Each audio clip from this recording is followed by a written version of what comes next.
제 이름은 박서연, 40을 바라보는 나이입니다. 그 남자는 제 삶의 마지막 사랑이라 믿었죠. 하지만 상견례 날 예비 시어머니는 제 월급 상납과 노예 같은 삶을 요구했습니다. 결혼이 아니라 노예 계약이네요. 제가 웃으며 말하자 그들은 경악했죠. 하지만 진짜 충격은 따로 있었습니다. 한 달 뒤, 제 명의로 된 1억이 넘는 빚이 터져 나온 겁니다. 그들은 제가 가만히 있을 줄 알았나 봅니다. 계속하기 전에 채널을 구독하고 댓글로 어디에서 듣고 계신지 알려주세요.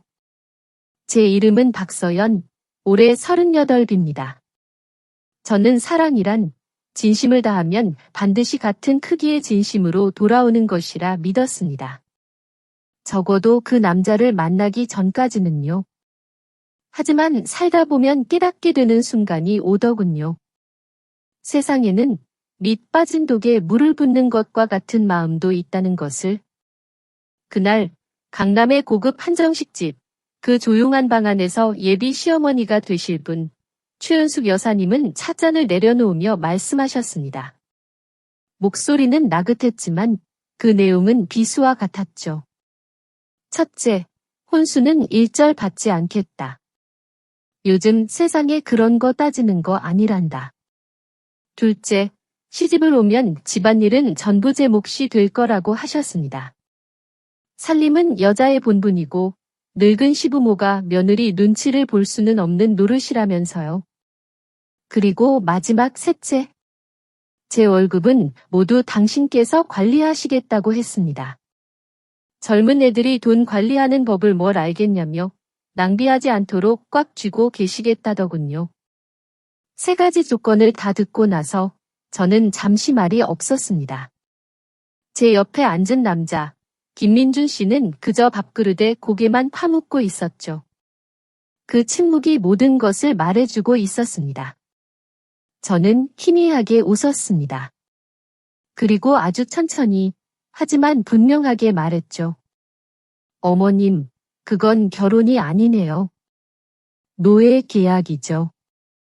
어떻게 여기까지 오게 된 걸까요? 그와의 일년은 제 30대 후반에 가물었던 마음의 단비와도 같았습니다. 저는 이름만 대면 다들 알만한 화장품 회사의 마케팅 팀장입니다.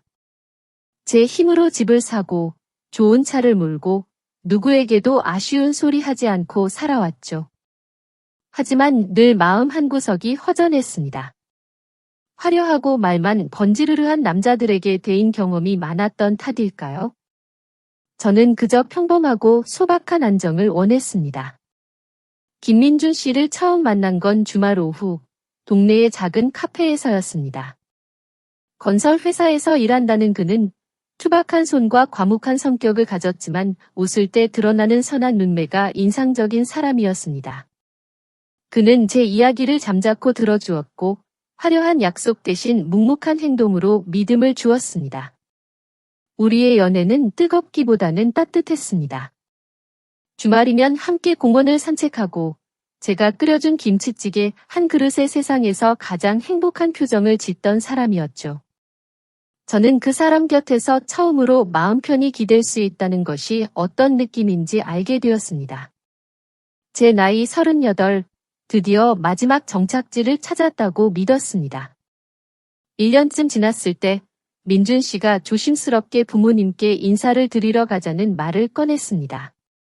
저는 기다렸다는 듯 고개를 끄덕였죠. 제 마음은 설렘과 기대로 가득 찼습니다. 저는 그 주말을 온전히 부모님 선물을 고르는 데 썼습니다. 민준 씨 어머님의 무릎이 좋지 않다는 말이 생각나서 백화점을 몇 군데나 돌아다니며 가장 좋은 프리미엄 홍삼 세트를 골랐습니다. 아버님은 차를 즐겨 드신다고 해서 일부러 이천까지 내려가 장인이 직접 빚은 고운 빛깔의 도자기 찻잔 세트도 준비했죠. 과일 하나를 사더라도 가장 크고 좋은 것만 골라 정성껏 포장했습니다. 제 진심이, 제 정성이 그분들에게도 온전히 전해지기를 바랐습니다. 그렇게 모든 마음을 담아 준비하고 나갔던 자리였습니다. 그 차가운 방 안에서 제가 고른 선물꾸러미는 테이블 한쪽 구석에서 주인조차 잃은 채 놓여 있었습니다. 그리고 저는 깨달았죠. 제가 1년 동안 쌓아올린 사랑이라는 성이 단 몇 마디 말 앞에서 얼마나 허무하게 무너져 내릴 수 있는지를요. 그 식당을 어떻게 빠져나왔는지 기억이 잘 나지 않습니다. 마지막에 민준 씨 아버님께서 어른이 괜한 소리를 했네. 마음에 담아두지 말게라며 멋쩍게 웃으셨지만 그뿐이었습니다. 최은숙 여사님은 끝까지 굳은 표정으로 저를 쳐다보지도 않으셨죠. 집으로 돌아오는 차 안은 숨막히는 침묵으로 가득했습니다. 라디오 소리만이 어색하게 공간을 채우고 있었죠. 저는 창밖만 멍하니 바라보았습니다. 방금 전까지만 해도 익숙했던 민준 씨의 옆모습이 오늘따라 유난히 낯설게 느껴졌습니다. 한참 만에 그가 먼저 입을 열었습니다. 서연아. 저는 대답하지 않았습니다. 우리 엄마가 원래 좀 직설적이셔. 아기는 없는 분이야. 아기가 없다. 저는 그 말이 더 아프게 들렸습니다. 아기 없이도 사람에게 이렇게 깊은 상처를 줄 수 있는 거라면 그건 무지이거나 혹은 오만일 테니까요. 너무 마음에 담아두지 마, 응? 그의 목소리에는 미안함보다 이 곤란한 상황을 빨리 덮어버리고 싶어 하는 기색이 역력했습니다. 저는 천천히 고개를 돌려 그를 바라보았습니다. 제 눈빛에 어떤 감정이 담겨 있었는지 그는 아마 평생 모를 겁니다. 민준 씨. 응, 어머니 말씀에 대해서. 민준 씨 생각은 어때? 그는 제 질문에 당황한 듯 잠시 핸들을 고쳐 잡았습니다. 그게 엄마는 그냥 우리 잘 되라고 하시는 말씀이지. 아직 결혼도 안 했는데 벌써부터 돈 문제로 다투고 그러면 안 좋잖아. 그러니까 어머니가 내 월급을 관리하시는 게 맞다고 생각해? 그는 대답을 피했습니다. 그저 나중에 다 잘 될 거야 라는 말만 되풀이할 뿐이었습니다. 그 순간 저는 깨달았습니다. 제가 넘어야 할 산은 예비 시어머니가 아니라 바로 제 옆에 앉은 이 남자라는 것을요. 그날 밤 저는 잠을 이루지 못했습니다. 분노나 슬픔 때문은 아니었습니다. 오히려 머리가 얼음처럼 차갑게 식어가는 기분이었죠. 저는 침대에 누워 지난 1년을 되짚어 보았습니다. 그의 선한 눈빛, 투박하지만 따뜻했던 손, 제가 끓여준 김치찌개를 맛있게 먹던 모습. 그 모든 것이 진심이었다고 믿고 싶었습니다. 하지만 오늘 그의 침묵 앞에서 그 모든 기억들이 마치 잘 짜인 연극의 소품처럼 느껴졌습니다.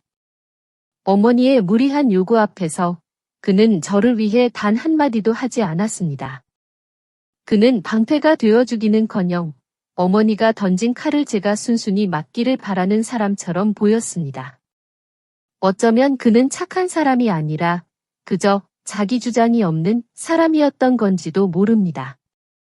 어머니의 아들로는 충실했을지 몰라도 한 여자의 남편이 될 준비는 전혀 되어 있지 않았던 거죠. 결혼은 현실입니다. 사랑만으로는 해결되지 않는 수많은 문제들 앞에서 내 편이 되어 함께 싸워줄 사람이라는 믿음이 없다면 그 결혼은 지옥이 될 게 뻔했습니다. 저는 뜬 눈으로 밤을 새우고 동이 트는 것을 보았습니다. 창문으로 스며드는 희미한 아침 햇살이 제 마음을 비추는 것 같았습니다. 더 이상 망설일 필요가 없었습니다. 저는 자리에서 일어나 휴대폰을 들었습니다. 수많은 생각들이 머릿속을 스쳐갔지만 손가락은 아주 간결한 문장을 써 내려갔습니다. 전화로 다투고 싶지도 만나서 얼굴을 붉히고 싶지도 않았습니다. 우리의 관계는 그럴 가치조차 없어져 버렸으니까요. 민준 씨, 우리 여기까지인 것 같아요. 잘 지내요. 메시지를 보내고 저는 그의 번호를 차단했습니다. 아주 잠깐 가슴이 시렸지만 이상할 정도로 눈물은 나지 않았습니다. 마치 오래 앓던 이를 뽑아낸 것처럼 아픔과 함께 시원함이 밀려왔습니다. 저는 제 자신을 구한 겁니다. 지옥이 될 뻔했던 미래로부터 바로 제 손으로요. 그렇게 일주일이 흘렀습니다. 저는 제 삶으로 돌아오기 위해 애썼습니다. 밀린 업무에 집중하고 주말에는 친구들을 만나며 텅 빈 마음을 채워나갔죠. 김민준이라는 이름은 제 기억 속에서 희미한 얼룩처럼 번져나가고 있었습니다. 그렇게 잊힐 거라고 생각했습니다. 하지만 그들은 저를 그냥 내버려 둘 생각이 없었던 모양입니다. 그날 오후 회사 로비에서 전화 한 통을 받았습니다. 1층 안내 데스크였습니다. 김민준 씨가 저를 찾아왔다는 겁니다. 만나고 싶지 않다고 말했지만 막무가내로 기다리겠다고 버티는 통에 어쩔 수 없이 내려가야만 했습니다. 일주일 만에 본 그의 얼굴은 수척해져 있었습니다. 깔끔했던 옷차림은 구겨져 있었고 눈 밑은 거무죽죽했죠. 그는 저를 보자마자 다급하게 다가왔습니다. 서연아, 미안해. 정말 미안해. 저는 한 걸음 뒤로 물러섰습니다. 그의 사과는 조금도 제 마음에 와닿지 않았습니다. 무슨 일이죠? 제 목소리는 제가 생각했던 것보다 더 차갑게 나갔습니다. 그는 잠시 머뭇거리더니 힘겹게 입을 열었습니다. 어머니가 쓰러지셨어. 네. 그날 이후로 식사도 제대로 못 하시고 소가리만 하시더니 그만 화장실에서 넘어지셨어. 손목뼈가 부러지셨대. 그의 말에 제 심장이 아주 잠깐 쿵 내려앉는 것 같았습니다. 하지만 그 감정은 아주 짧았습니다. 이내 차가운 이성이 그 자리를 대신했죠. 그래서요? 내가 정말 불효자야. 너한테도 죄인이고 엄마한테도 죄인이야. 엄마가 계속 내 얘기만 하셔. 본인 때문에 우리 사이가 이렇게 된 것 같다면서? 자책을 너무 많이 하셔. 그는 고개를 푹 숙였습니다. 어깨가 가늘게 떨리는 것 같기도 했습니다. 만약 예전의 저였다면 아마 이쯤에서 마음이 약해졌을지도 모릅니다. 하지만 이미 신뢰가 깨져버린 관계에서 그의 모든 말과 행동은 그저 연극처럼 보일 뿐이었습니다. 병원비도 만만치 않고 당분간 일도 못 하시게 됐어. 집안 분위기가 말이 아니야. 그는 마치 혼잣말처럼 하지만 제가 다 들으라는 듯이 말했습니다. 드디어 본론이 나오는구나 싶었죠. 직접적으로 돈을 달라고 하지는 않았지만 모든 문장이 돈을 향해 있었습니다. 이 모든 불행이 너 때문이니 내가 책임져야 한다는 무언의 압박이었죠. 저는 말없이 그를 쳐다보았습니다. 그는 제 반응을 살피더니 주머니에서 꾸깃한 종이 한 장을 꺼내 내밀었습니다. 병원에서 발급받은 진단서 사본이었습니다. 우측 요골 골절. 선명한 글씨가 눈에 들어왔습니다. 진단서에는 의사의 도장까지 찍혀 있었죠. 모든 것이 진짜처럼 보였습니다. 하지만 제 눈은 진단서 하단에 찍힌 병원 이름에 머물렀습니다. 아주 작은 글씨로 쓰인 서울 튼튼정형외과. 대학병원도 종합병원도 아닌 동네에 있을 법한 작은 개인 의원이었습니다. 물론 작은 의원이라고 해서 실력이 없다는 뜻은 아니겠지만 어딘지 모르게 이상한 느낌이 들었습니다. 제 안의 경고등이 아주 희미하게 깜빡이기 시작했습니다. 서연아, 내가 정말 염치 없는 거 아는데? 한 번만 어머니를 만나주면 안 될까? 내 얼굴이라도 봐야 마음을 좀 푸실 것 같아서 그래. 그는 애원하듯 말했습니다. 그의 눈빛은 간절해 보였지만 저는 그 뒤에 숨겨진 진짜 의도를 보고 있었습니다. 저는 그가 내민 진단서를 받지 않았습니다. 대신 제 지갑에서 명함 한 장을 꺼내 그의 손에 쥐어주었죠. 제 친구 연락처예요. 변호사죠. 변호사? 앞으로 저한테 하실 말씀이 있으면 이쪽으로 연락 주세요. 개인적으로 찾아오시는 건 사양하겠습니다. 저는 차갑게 돌아섰습니다. 뒤에서 저를 부르는 그의 목소리가 들렸지만 단 한 번도 돌아보지 않았습니다. 자리에 돌아와 앉았지만 좀처럼 일이 손에 잡히지 않았습니다. 단순한 감정의 문제가 아니었습니다. 이건 계획된 접근일지도 모른다는 불길한 예감이 들었습니다. 저는 결국 수화기를 들었습니다. 명함 속의 그 이름, 정수진 변호사. 제 오랜 친구의 번호를 눌렀죠. 이 싸움은 더 이상 저 혼자만의 감정 싸움이 아니라는 것을 직감했습니다. 존경하는 시청자 여러분. 만약 여러분이 저와 같은 상황에 놓였다면 이런 애매한 죄책감 앞에서 어떤 선택을 하시겠습니까? 그들의 말을 믿고 도의적인 책임을 지시겠습니까? 아니면 끝까지 진실을 파헤쳐 보시겠습니까? 아래 댓글로 여러분의 소중한 생각을 남겨주세요. 그래서 그 진단서 사본은 안 받았고 수화기 너머로 들려오는 친구 수진이의 목소리는 침착했습니다. 제 오랜 친구이자 가장 신뢰하는 변호사였죠. 저는 퇴근 후 곧장 수진이의 법률사무소로 찾아갔습니다. 따뜻한 차 한 잔을 앞에 두고 저는 있었던 일을 모두 털어놓았습니다. 처음 만났던 날부터 그 끔찍했던 상견례, 그리고 오늘 회사 로비에서 있었던 일까지. 이야기를 듣는 내내 수진이는 별다른 표정 변화 없이 조용히 고개만 끄덕였습니다. 제 이야기가 끝나자 수진이가 안경을 고쳤으며 말했습니다. 서연아, 이건 감정적으로 대응할 일이 아니야. 아주 냉정하게 법적으로 접근해야 해. 나도 알아. 하지만 마음이 복잡해서. 복잡할 거 없어. 이건 아주 전형적인 수법이야. 죄책감을 자극해서 돈을 요구하려는 거지. 만약 내가 여기서 돈을 주면 그걸로 끝날 것 같아? 아니. 그들은 이걸 빌미로 평생 너를 괴롭힐 거야. 수진이의 말은 단호했습니다. 마치 안개 낀 제 머릿속을 날카롭게 가르는 빛과 같았죠. 일단 그 서울 튼튼정형외과라는 곳부터 알아봐야겠어. 그리고 가장 확실한 건 최은숙 여사님의 일상을 확인하는 거야. 정말 손목이 부러진 사람이 어떻게 생활하는지 우리가 직접 증거를 잡는 거지. 증거라니?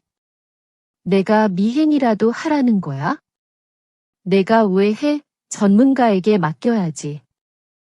수진이는 심부름센터라고 불리는 서비스 업체의 연락처를 알려주었습니다. 처음에는 좀 망설여졌습니다. 사람을 뒷조사한다는 것이 영 내키지 않았죠. 하지만 수진이는 단호했습니다. 이건 사생활 침해가 아니야, 서연아. 이건 내 자신을 지키기 위한 정당방위야. 억울하게 사기꾼으로 몰리기 전에 진실을 밝혀야 할 의무가 너한테 있는 거라고. 그녀의 말에 저는 결심을 굳혔습니다. 며칠 뒤 의뢰한 업체로부터 첫 번째 보고서와 영상 파일이 도착했습니다. 저는 떨리는 손으로 파일을 열었습니다. 영상 속에는 최은숙 여사님이 있었습니다. 그녀는 너무나도 멀쩡한 모습으로 동네 시장을 활보하고 있었습니다. 오른손에는 장바구니가 들려 있었죠. 심지어 무거운 물을 고르기 위해 직접 들어 보이기까지 했습니다. 손목이 부러졌다는 사람의 모습이라고는 도저히 믿을 수 없었습니다. 다음 날 영상에는 그녀가 교회 사람들과 함께 웃으며 점심 식사를 하는 모습이 담겨 있었습니다. 깁스는커녕 손목 보호대조차 하고 있지 않았죠. 그녀는 그 아픈 오른손으로 젓가락질을 하고 깍두기를 집어 먹었습니다. 저는 영상을 끄고 눈을 감았습니다.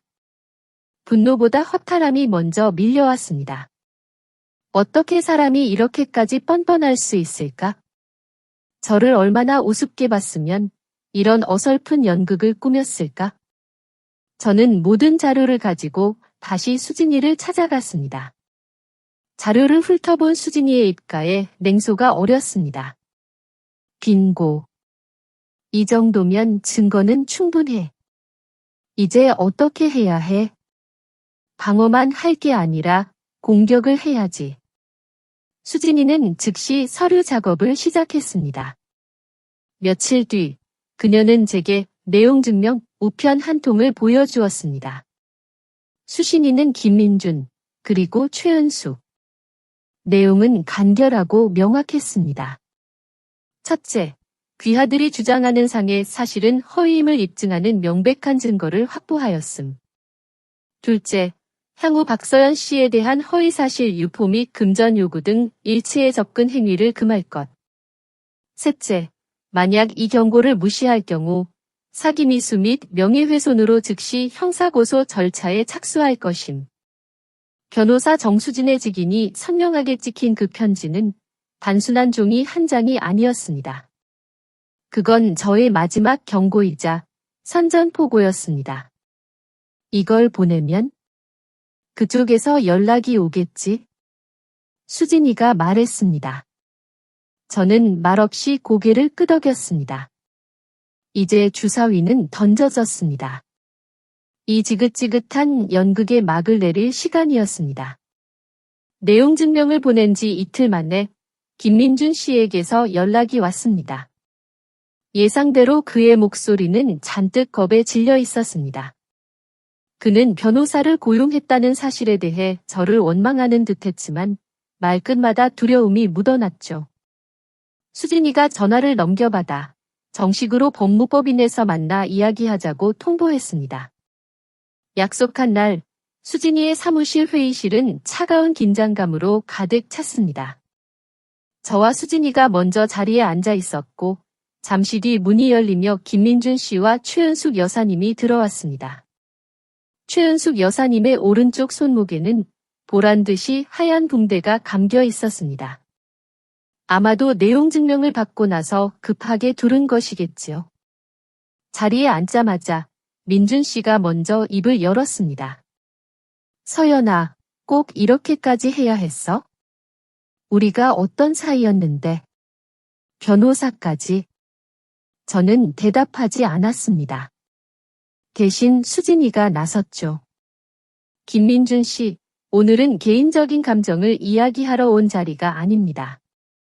의뢰인 박서연 씨에게 행한 허위사실 유포와 금전 요구 시도에 대한 사실관계를 확인하는 자리입니다. 수진이는 노트북을 열어 회의실의 큰 모니터와 연결했습니다. 그리고는 아무 말 없이 동영상 하나를 재생했죠. 화면에는 최은숙 여사님이 시장에서 장바구니를 들고 물을 고르는 모습이 선명하게 나타났습니다. 날짜와 시간이 화면 하단에 찍혀 있었죠. 최 여사님의 얼굴이 하얗게 질리는 것이 보였습니다. 수진이는 바로 다음 영상을 틀었습니다. 교회에서 지인들과 웃으며 식사하는 모습, 건강하게 계단을 오르내리는 모습. 영상이 하나씩 재생될 때마다 모자의 얼굴은 점점 더 굳어갔습니다. 마지막 영상이 끝나고 회의실에는 무거운 침묵이 흘렀습니다. 수진이가 차갑게 물었습니다. 최은숙 여사님, 이 영상에 대해 하실 말씀 있으십니까?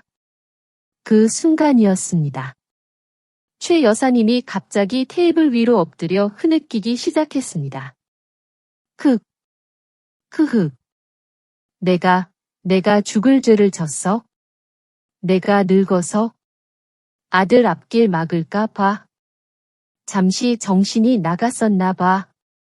그녀의 울음소리는 서러웠지만 제게는 그저 소음처럼 들렸습니다. 옆에 있던 민준 씨도 당황하며 어머니의 등을 쓸어내렸습니다. 엄마, 왜 이래? 아가씨. 아니, 박 팀장님. 정말 미안해요. 내가 다 잘못했어. 우리 아들은 아무 잘못 없어. 이 못난 늙은이가 욕심을 부려서 그런 거야? 한 번만 용서해주면 안 될까? 최 여사님은 갑자기 자리에서 일어나 제 앞으로 다가왔습니다. 그리고는 제 앞에 무릎을 꿇으려고 했습니다. 제가 놀라 자리에서 일어나자 수진이가 단호하게 막아섰습니다. 여사님, 이러지 마십시오. 여긴 그런 감정에 호소하는 자리가 아닙니다. 민준 씨도 황급히 달려와 어머니를 부축했습니다. 그는 저를 원망과 애원이 뒤섞인 눈빛으로 바라보며 말했습니다. 서연아, 우리가 그래도 1년을 만났잖아. 좋았던 기억도 있잖아. 제발. 엄마가 저러시는데 한 번만 선처해줘. 응. 좋았던 기억. 그 말이 제 가슴에 차갑게 박혔습니다. 그 좋았던 기억을 이용해 저를 속이려 했던 사람들이 이제 와서 다시 그 기억을 들먹이는 것이 역겨웠습니다. 저는 자리로 돌아와 앉았습니다. 그리고 차분하지만 단호한 목소리로 말했습니다. 용서요? 아니요. 저는 용서할 생각이 없습니다. 제 말에 두 사람의 얼굴이 잿빛이 되었습니다. 다만 법적인 절차를 밟지 않을 수는 있습니다. 수진이가 제 말을 이어받아 조건을 제시했습니다. 첫째, 이번 일을 진행하면서 발생한 변호사 선임 비용 및 의뢰인의 정신적 피해 보상금으로 총 500만 원을 일주일 내로 지급하십시오. 500만 원이라는 말에 최 여사님의 울음이 멎었습니다. 둘째, 김민준 씨는 향후 어떠한 방식으로든 박서연 씨의 삶에 일절 관여하거나 접근하지 않겠다는 내용의 각서를 자필로 작성하고 서명해야 합니다. 민준 씨는 입술을 깨물었습니다. 굴욕감으로 얼굴이 붉게 달아올랐죠. 수진이는 서류 한 장을 그들 앞으로 밀었습니다. 이미 준비해 둔 합의서였습니다. 이 두 가지 조건에 동의하신다면 이번 일은 형사고소 없이 마무리하겠습니다. 하지만 약속을 어길 시에는 오늘 확보한 모든 증거 자료를 첨부하여 즉시 법적 절차를 밟을 겁니다. 선택의 여지는 없었습니다. 잠시 망설이던 민준 씨는 결국 떨리는 손으로 펜을 들었습니다. 최은숙 여사님은 그 모습을 그저 망연자실하게 바라볼 뿐이었죠. 그들이 서명한 합의서를 들고 사무실을 나올 때 저는 어떤 통쾌함도 느끼지 못했습니다. 그저 지독한 감기 몸살을 앓고 난 뒤에 허탈함 같은 것만이 남아있을 뿐이었습니다. 저는 이것으로 모든 것이 끝났다고 생각했습니다. 하지만 그들의 바닥은 제가 생각했던 것보다 훨씬 더 깊은 곳에 있었습니다. 그 일이 있은 후 몇 달 동안은 평온했습니다. 약속대로 민준 씨 모자에게서는 아무런 연락도 오지 않았습니다. 저는 다시 제 삶의 주도권을 되찾아왔습니다. 주중에는 일에 몰두했고 큰 프로젝트를 성공적으로 이끌어 회사에서도 인정을 받았죠. 주말이면 친구들과 브런치를 즐기거나 혼자서 영화를 보며 여유를 만끽했습니다. 마치 길고 지독했던 악몽에서 깨어난 기분이었습니다. 가끔씩 문득문득 그들의 얼굴이 떠오를 때도 있었지만 그럴 때마다 저는 고개를 저었습니다. 이미 끝난 일이라고 이제는 정말 괜찮다고 스스로를 다독였습니다. 저는 제 힘으로 일군 이 평온한 일상이 계속될 것이라 믿었습니다. 하지만 폭풍은 가장 잔잔한 순간에 예고 없이 찾아오는 법이더군요. 어느 늦은 오후였습니다. 퇴근하고 집에 돌아오니 우편함에 낯선 등기 우편물이 하나 꽂혀 있었습니다. 법원에서 온 것이었죠. 심장이 덜컥 내려앉았습니다. 무슨 일일까? 설마 또 그 사람들일까? 불안한 마음으로 봉투를 뜯었습니다. 안에는 가압류 통지서라는 제목의 서류가 들어 있었습니다. 제 이름과 주민등록번호가 선명하게 적혀 있었죠. 그리고 그 아래 제 눈을 의심하게 만드는 내용이 있었습니다. 채권자, 스타파이낸셜 대부. 채무자, 박서연. 그리고 가압류 대상 목록에 적힌 것은 바로 제 자동차였습니다. 제가 첫 팀장 승진을 기념하며 스스로에게 선물했던 제게는 자식만큼이나 소중한 하얀색 세단. 머릿속이 하얗게 비어버렸습니다. 스타파이낸셜 대부? 들어본 적도 없는 곳이었습니다. 저는 누구에게도 돈을 빌린 적이 없었습니다. 이건 분명 뭔가 잘못된 거라고 생각했습니다. 저는 서류를 다시 읽어 내려갔습니다. 채무 금액은 1억 1천만 원. 원금 1억 원에 연체 이자가 붙은 금액이었습니다. 손이 떨리기 시작했습니다. 저는 서류를 쥔 채 비틀거리며 집 안으로 들어왔습니다. 그리고 곧장 서재에 있는 서류함으로 달려갔습니다. 중요한 서류들을 모아두는 곳이었죠.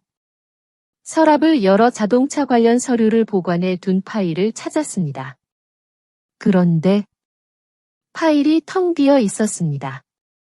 자동차 등록증, 보험증서, 그 무엇 하나 남아있지 않았습니다. 있어야 할 것들이 감쪽같이 사라져 있었습니다. 순간 퍼즐 조각들이 성광처럼 맞춰지기 시작했습니다. 우리 집에 자유롭게 드나들었던 사람. 내가 서류함을 어디에 두는지 아는 사람. 내 차를 몇 번이나 빌려가서 키를 복제할 시간적 여유가 있었을 사람. 김민준. 그 이름이 떠오르자 온몸에 피가 차갑게 식는 것 같았습니다. 그는 저 몰래 제 자동차 서류를 훔쳐갔던 겁니다.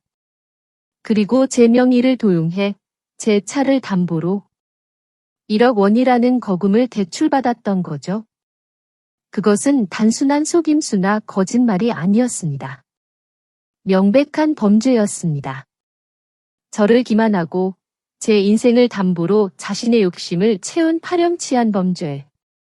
분노가 머리끝까지 치밀어 올랐지만 이상하게도 소리는 나오지 않았습니다. 그에게 전화를 걸어 따지고 싶은 마음조차 들지 않았습니다. 이제 와서 그에게 무슨 말을 한들 무슨 소용이 있을까요?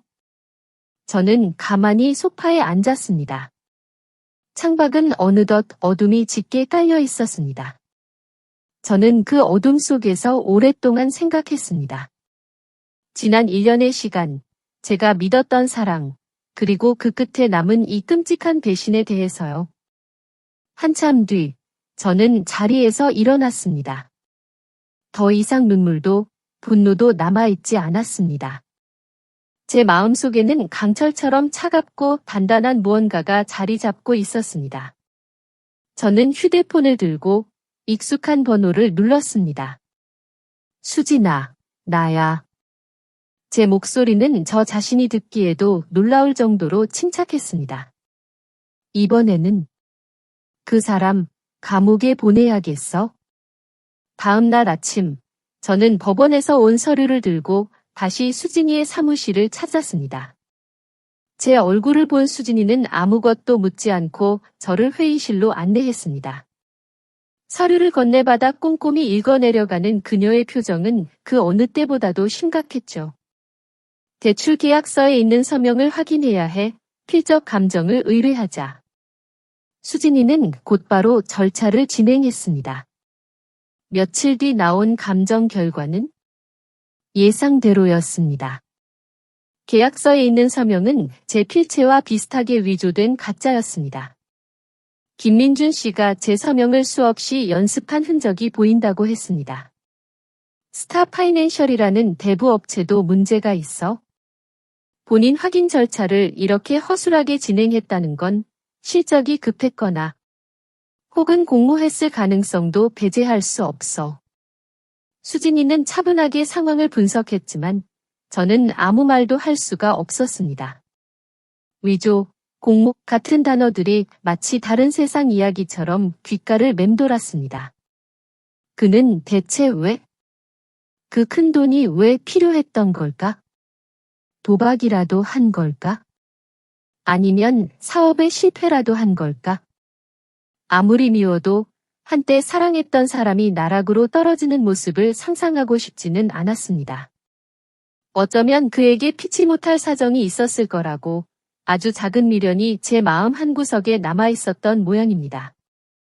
수진이는 그런 제 마음을 읽기라도 한 듯 노트북 화면을 제 쪽으로 돌렸습니다. 서연아, 마음 단단히 먹고 봐. 화면에는 한 여자의 소셜미디어 페이지가 띄워져 있었습니다.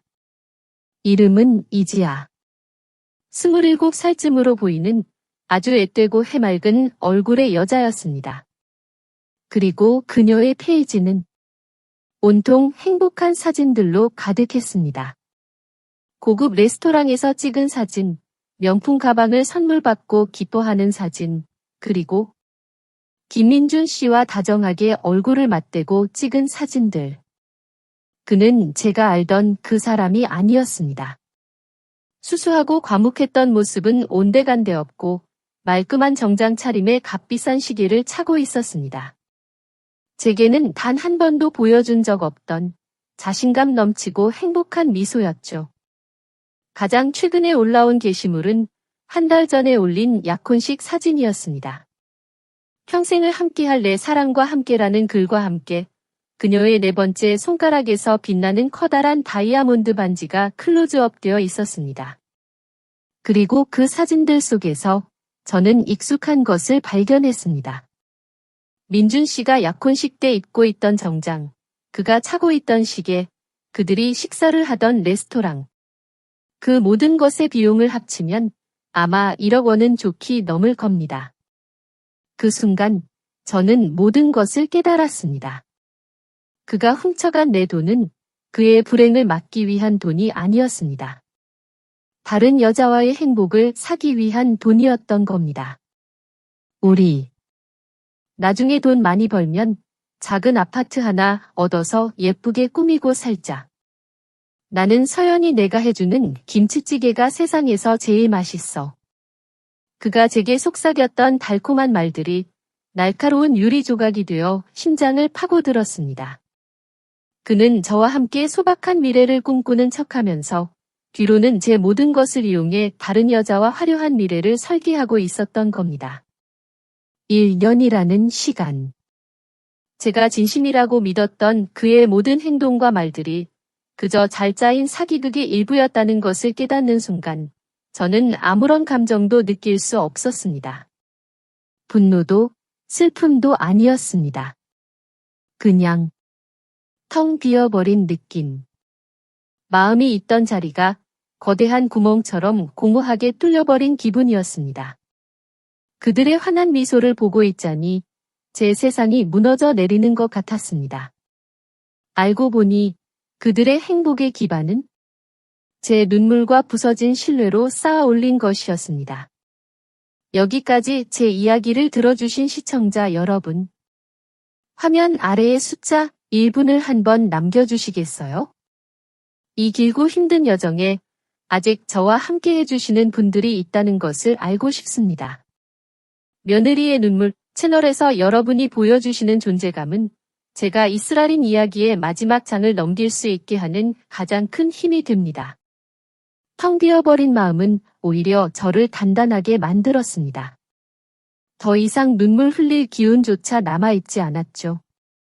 그들의 행복이 제 불행 위에 세워졌다는 것을 확인한 순간 저는 분노를 넘어선 차가운 결심을 했습니다. 수진아, 이제 감옥에 보내는 건 선택이 아니야. 의무가 됐어. 수진이는 제 눈빛을 읽었는지 말없이 고개를 끄덕였습니다. 그녀의 얼굴에도 비장함이 감돌았죠. 그래. 이번엔 제대로 가자. 사기, 사문서 위조, 그리고 사기 미수까지. 모든 죄목을 다 걸어서 형사고소 진행할 거야. 그날부터 저희는 밤낮으로 자료를 모았습니다. 수진이는 김민준 씨가 대출을 받은 스타파이낸셜 대부 업체의 대출 과정을 샅샅이 파헤쳤습니다. 서류 위조 여부는 물론이고 대부업체가 박서연 본인 확인 절차를 얼마나 허술하게 진행했는지, 고의성이 있었는지 여부까지 밝혀내야 했습니다. 저는 수진이의 지시에 따라 제 계좌 거래 내역, 차량 구매 내역, 그리고 그동안 민준 씨와 주고받았던 메시지 기록들을 모두 정리했습니다. 그의 어머니에게 보냈던 내용 증명과 합의서 사본 또한 중요한 증거 자료가 될 것이라고 했습니다. 수진이는 꼼꼼하게 모든 서류를 검토하며 말했습니다. 이 정도면 김민준 씨는 법의 심판을 피하기 어려울 거야. 하지만 우리는 여기서 멈추지 않을 거야. 서연이 내게 이런 짓을 벌인 대가를 그가 가장 아끼는 것부터 잃게 만들어야지. 저는 수진이의 말을 알아들었습니다. 그가 가장 아끼는 것, 바로 이지아 씨와 함께 계획했던 화려한 미래, 그리고 이지아 씨의 집안 배경을 이용해 얻으려 했던 모든 것들이겠지요. 저희는 아주 특별한 선물 하나를 준비했습니다. 수진이는 봉투에 제가 직접 작성한 진술서, 필적 감정서 사본, 최은숙 여사님에게 보냈던 내용 증명 사본, 그리고 지난번 화해 자리에서 김민준 씨가 작성했던 접근 금지 각서 사본을 빠짐없이 넣었습니다. 심지어 최은숙 여사님의 시장나들이 영상 캡처 사진까지 첨부했죠. 이 정도면 충분히 충격적인 선물이 될 거야. 수진이가 서류 봉투를 건네며 비릿하게 웃었습니다. 이걸 어디로 보내는 거야? 이지아 씨 아버님 회사로 등기 우편 발송할 거야? 이지아 씨 아버님은 꽤 유명한 사업가시거든. 이런 스캔들에 엮이는 걸 가장 싫어하실 분이지. 저는 봉투를 받아들었습니다. 두툼한 봉투 안에는 지난 몇 달간의 제 고통과 그들의 추악한 진실이 고스란히 담겨 있었습니다. 이 편지가 이지아 씨의 가족들에게 어떤 파장을 일으킬지 저는 알 수 없었습니다. 하지만 한 가지 확실한 것은 그들이 김민준이라는 사람의 진짜 얼굴을 마주하게 될 거라는 사실이었습니다. 형사고소장은 이번 주 안에 접수할 거야? 그리고 이건 다음 주 월요일쯤 이지아 씨 댁으로 배달되도록 할 거야? 수진이는 계획을 차분하게 설명했습니다. 그녀의 목소리에는 단 한치의 흔들림도 없었습니다. 저 또한 마찬가지였습니다. 더 이상 감정에 휘둘리지 않았습니다. 제 마음은 마치 차가운 강철처럼 굳건해져 있었죠. 모든 준비가 끝났습니다. 저는 이제 그들이 제게 뿌렸던 씨앗이 어떤 열매를 맺을지 조용히 기다릴 뿐이었습니다. 제가 보낸 선물은 정확히 다음 주 월요일 이지아 씨 아버님의 회사로 배달되었습니다.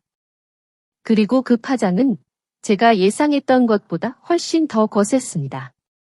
수진이에게서 전화가 온 건 화요일 아침이었습니다. 서연아, 이지아 씨 쪽에서 난리가 났어. 아버님이 직접 김민준 씨 회사에 찾아가서 깽판을 쳤대. 사기꾼이라고 어떻게 우리 딸을 속일 수 있냐면서. 수진이는 흥분한 목소리로 상황을 전했습니다. 이지아 씨 아버님은 분노한 나머지 김민준 씨의 결혼 사기 행각을 언론에 터뜨리겠다고 엄포를 놓았다고 했습니다.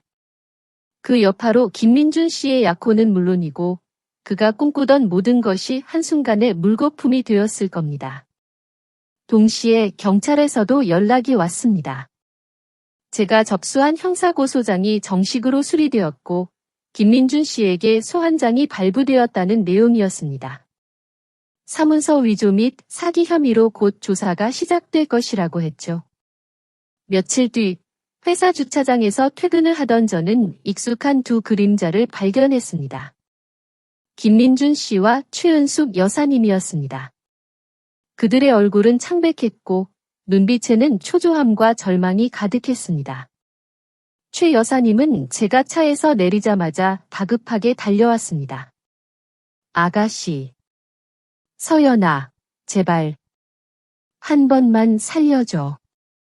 우리 민준이 감옥 가면 안 돼? 한 번만 용서해줘. 그녀는 제 발치에 주저앉아 제 치맛자락을 잡으려 했습니다. 하지만 저는 몸을 피했습니다. 그녀의 얼굴은 더 이상 저를 무시하고 멸시하던 그때의 오만한 표정이 아니었습니다. 오직 절박함과 공포만이 가득했죠. 민준아, 너라도 가서 빌어. 제발 좀 빌어. 최 여사님은 옆에 서 있던 민준 씨를 밀쳤습니다. 그는 비틀거리며 제 앞으로 다가섰습니다. 그의 눈은 빨갛게 충혈되어 있었습니다. 수척해진 얼굴에는 눈물과 콧물이 뒤범벅되어 있었죠. 서연아, 내가 잘못했어. 정말 미안해. 시키는 대로 다 할게. 그 돈 다 갚을게. 어떻게든 갚을 테니까. 제발 고소만 취하해줘. 감옥만은 안 돼, 서연아. 그는 무릎을 꿇었습니다. 제 앞에 털썩 주저앉아 양손으로 제 다리를 붙잡으려 했습니다. 하지만 저는 그 손을 뿌리쳤습니다. 그의 눈물은 제게 더 이상 어떤 감정도 불러일으키지 못했습니다.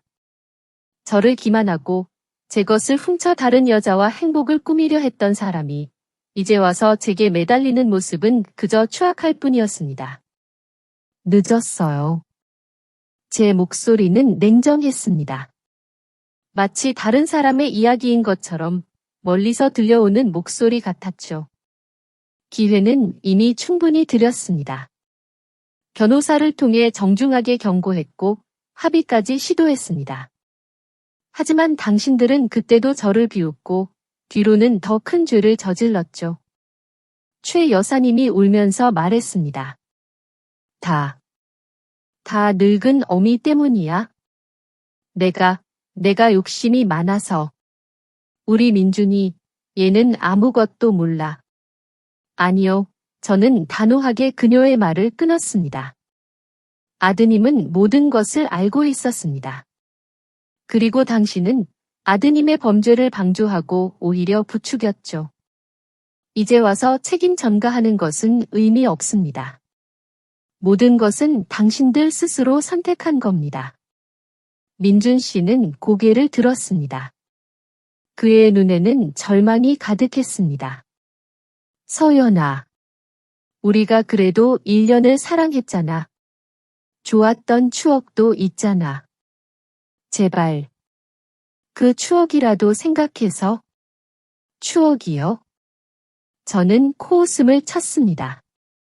그 추억을 이용해 저를 파괴하려 했던 그에게 그 추억은 더 이상 가치 없는 것이었습니다. 당신이 저를 속이고 제 명의를 도용해 빚더미에 앉히는 동안 저는 단 한 번도 당신과 함께했던 그 좋은 추억을 떠올린 적이 없습니다. 당신에게 그 추억이 중요했다면 애초에 이런 짓은 시작도 하지 않았을 겁니다. 저는 그의 손을 뿌리치고 한 걸음 뒤로 물러섰습니다. 당신에게 남은 건 이제 법의 심판뿐입니다. 그리고 그 빚이요? 변호사를 선임해서 싸우세요. 그 돈으로 변호사 선임비를 내는 게 당신이 할 수 있는 최선일 겁니다. 저는 그들을 뒤로 한 채 단호하게 발걸음을 옮겼습니다. 두 사람의 절규가 등 뒤에서 들려왔지만 저는 단 한 번도 뒤돌아보지 않았습니다. 차가운 주차장 바닥에 무릎 꿇고 앉은 그들의 모습은 제게 더 이상 어떤 연민도 불러일으키지 못했습니다. 이것이 그들이 뿌린 씨앗이 맺은 열매였습니다. 그리고 이제 그 열매를 거두어 드릴 시간이었죠. 그렇게 모든 것이 끝났습니다. 김민준 씨는 결국 법의 심판을 받았습니다. 사문서 위조 및 사기 혐의로 징역형, 다행히 집행유예가 붙어 실형을 살지는 않았지만 거액의 채무를 전적으로 상환해야 한다는 판결을 받았습니다. 스타파이낸셜 대부 업체 또한 본인 확인 절차를 제대로 이행하지 않은 책임을 물어 처벌을 받게 되었습니다. 저의 이름으로 된 그 모든 빚은 깨끗하게 지워졌습니다. 차가운 법정에서 판결이 내려지던 날, 저는 아무런 감정조차 느낄 수 없었습니다. 통쾌함도 분노도 아니었습니다. 그저 지난 몇 달간의 길고 지루했던 싸움이 드디어 끝났다는 안도감만이 저를 감쌌습니다. 수진이가 제게 말했습니다. 고생 많았어, 서연아. 내가 이긴 거야? 저는 그저 희미하게 웃었습니다. 이겼다고 말하기에는 잃은 것이 너무나 많았으니까요. 그 후로 저는 김민준 씨와 그의 어머니 소식을 더 이상 듣지 못했습니다. 나중에 우연히 들은 이야기로는 결국 살던 집을 팔아 빚을 갚고 동네를 떠났다고 했습니다. 한때는 제 모든 것을 빼앗으려 했던 그들의 몰락은 제게 더 이상 중요한 일이 아니었습니다. 그저 그들 스스로 뿌린 씨앗을 거두었을 뿐이니까요. 1년이라는 시간이 흘렀습니다. 제 삶은 다시 평온을 넘어 더 단단하고 풍요로운 모습으로 돌아왔습니다. 회사에서는 제가 이 모든 어려움을 겪으면서도 맡은 일을 완벽하게 해낸 것에 대해 높이 평가해 주었고, 저는 마케팅 본부장으로 승진했습니다.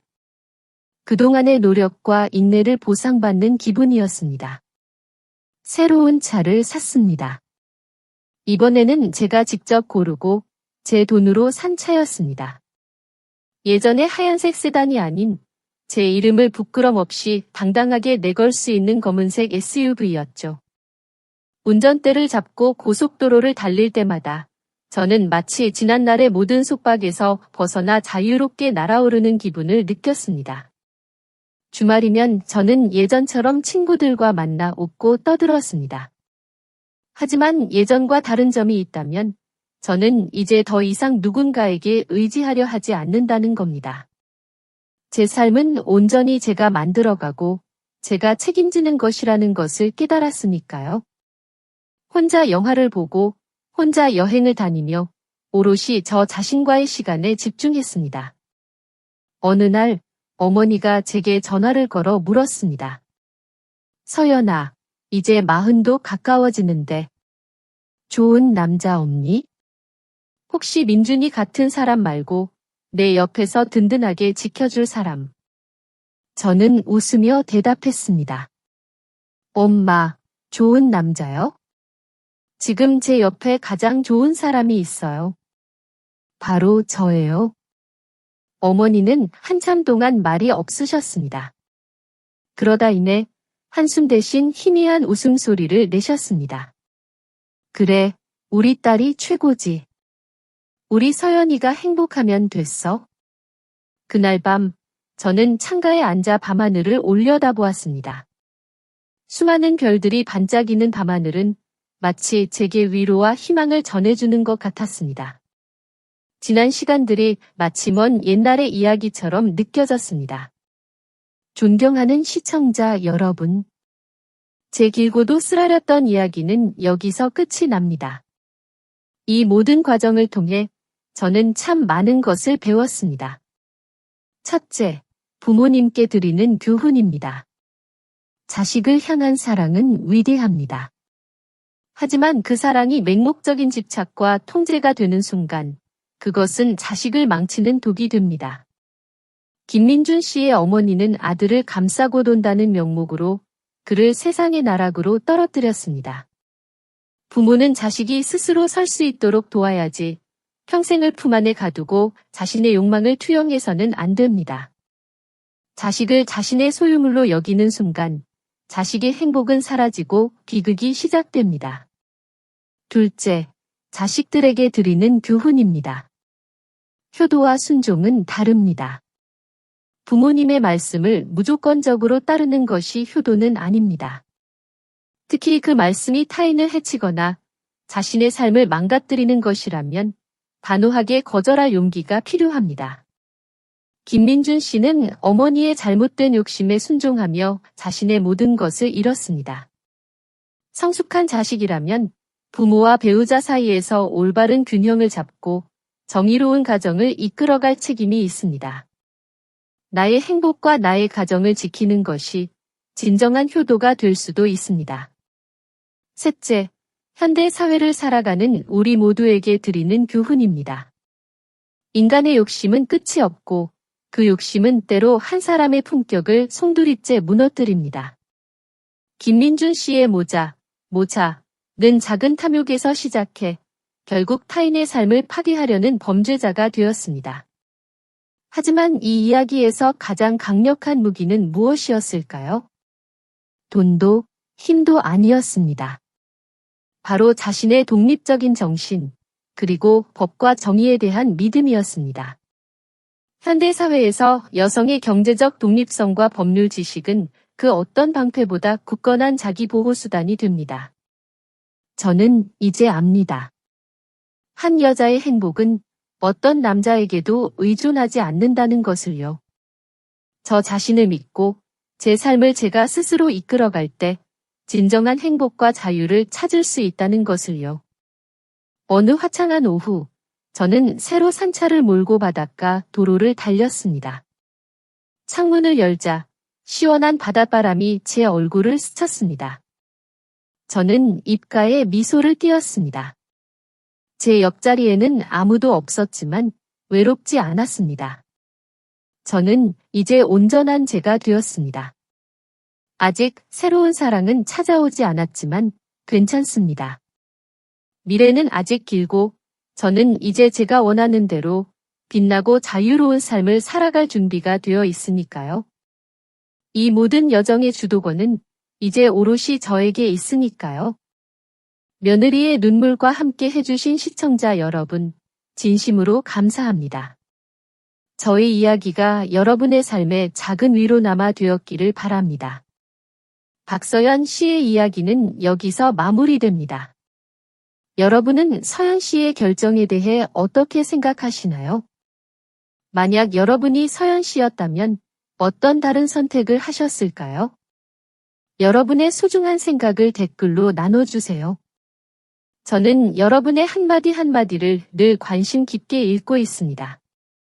이 이야기가 여러분에게 어떤 생각이나 감동을 주었다면 잊지 말고 좋아요를 눌러주시고 분명 마음을 움직일 누군가에게 이 영상을 공유해주세요. 그리고 며느리의 눈물 채널을 구독하시면 이어지는 이야기들을 놓치지 않고 함께 하실 수 있습니다. 다음 이야기에서 또 만나요. 그리고 어쩌면 다음번에는 바로 여러분이 그 이야기의 주인공이 될지도 모릅니다.